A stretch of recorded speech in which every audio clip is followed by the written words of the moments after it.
Welcome to Fiber Nerd Technique Hour. Today, let's make an Andean plying bracelet. So this is a method to take a single length of singles yarn and make a beautiful 2-ply yarn using just your hands and a drop spindle. I think once you get the hang of it, it's really, really handy, and I prefer it way, way more than making a 2-ply yarn from a center pull ball.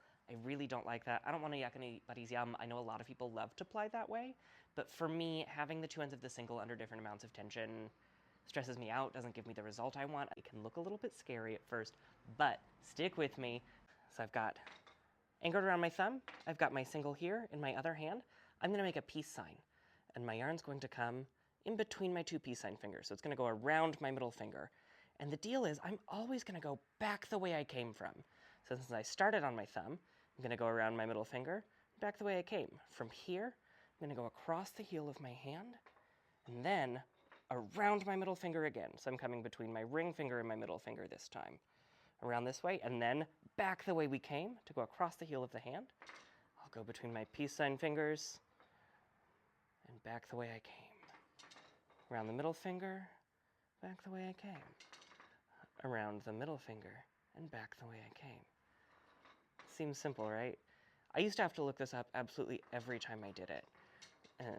So there's absolutely no shame in coming back to this video every single time you need to ply. We're about to attain freedom. So I make sure to keep track of this little end here. Sometimes I'll wrap it around my thumb because I have lost them before, and it can be like momentarily quite frightening. So what we're gonna do to rescue ourselves, I'm gonna work this part around the base of my hand up just to relieve some tension. From here, I'm gonna start to work this crisscross up and over the knuckle on my middle finger. There we go. Okay, so now I'm gonna sneak my middle finger out without losing this big center hole.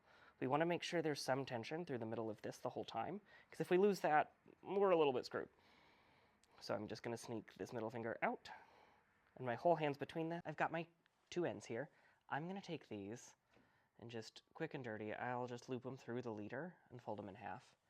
There are more graceful ways to do that, but for today, that serves our purposes beautifully. Cute little counterclockwise spin for our ply. And now, boom, we're plying. And that unfolds off the wrist so beautifully. Those two sets of loops just come undone so nicely. And now we're cooking.